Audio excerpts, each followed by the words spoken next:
দেখতে অতি সাধারণ একটি মেয়ে, মায়াবী চেহারা, বয়স 20-এর কোটায়, কিন্তু এই মায়াবী চেহারার আড়ালে লুকিয়ে আছে হাড় হিম করা এক খুনির প্রতিচ্ছবি। নিজের শাশুড়িকে জবাই করে বস্তাবন্দি করে রাখে মরিয়ম। লাশ যখন বস্তার ভিতরে নিয়ে গেছেন তখন ওই রাস্তাগুলোতে ওই পর্যন্ত লাগে নাই? আচ্ছা, লাশটা কোথায় রাখছিলেন একটু দেখান তো, দ্রুত আসুন। এটা ধুয়ে ফেলছেন পরে? পরে আপনি এই যে মারার পর আপনার একা একা থাকতে ভয় লাগতেছিল না? ভয় পাচ্ছিলেন? এই ঘটনা এলাকায় চাঞ্চল্য, রীতিমতো সিনেমাকেও হার মানায়। আপন মানুষের প্রতি কতটা ক্ষোভ, রাগ জমে থাকলে এমন নৃশংস হত্যাকাণ্ড ঘটাতে পারে। এমন ন্যাক্কারজনক ঘটনা কেউ চোখে না দেখলে বিশ্বাস করতে পারবে না। তো তোমার গতকাল যখন তুমি ধরো এই কাজটা কটাই ফেলছো, কুপাইছো, তারপর তুমি কত ঘন্টা একা একা বসেছিলা?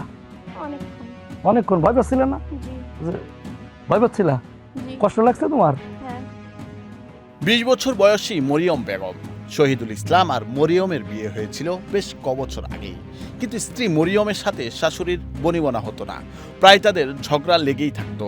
কিন্তু সেই ঝগড়া যে নৃশংস হত্যাকাণ্ডে পরিণত হবে সেটা কেউ বিশ্বাস করতে পারবে না। বিয়ের পরের থেকে শাশুড়ি এবং বৌমার ভিতরে টুকিটাকি বিষয় নিয়ে ঝামেলা বেঁধেই থাকে।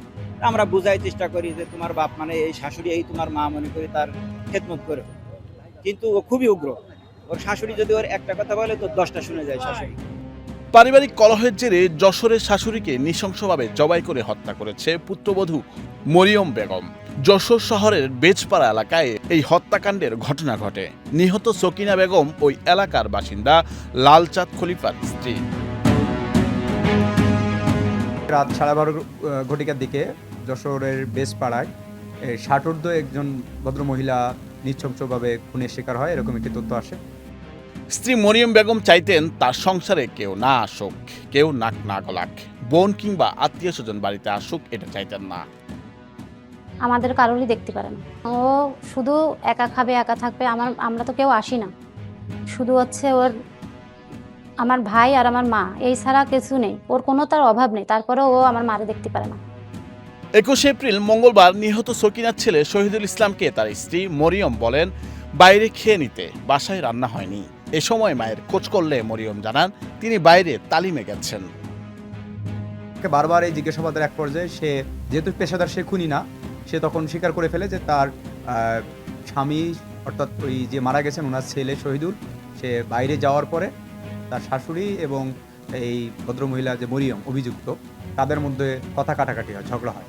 সেই ঝগড়ার এক পর্যায়ে উত্তেজনার বশবর্তী হয়ে সে তার শাশুড়িকে তাদের ঘরে থাকা যে চাপাতি ছিল সেই চাপাতি দিয়ে কুপিয়ে হত্যা করে ফেলে। বিষয়টি সন্দেহজনক মনে হওয়ায় শহীদুল ইসলাম থানায় গিয়ে একটি অভিযোগ দায়ের করেন। পরে জিজ্ঞাসাবাদের এক পর্যায়ে মরিয়ম হত্যাকাণ্ডের সঙ্গে জড়িত থাকার কথা স্বীকার করে। আচ্ছা মরিয়ম, তুমি যে অস্ত্রটা দিয়ে তোমার শাশুড়িরে কুপাইছিলা সেটা কোথায় লুকিয়ে রাখছিলা? ওই ওয়ার্ড্রবের কথাই বলছিলা? দেখো কোথায়।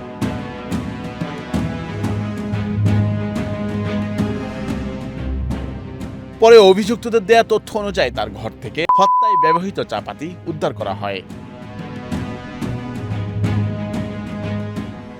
নুরুল আফসার, বৈশাখী সংবাদ।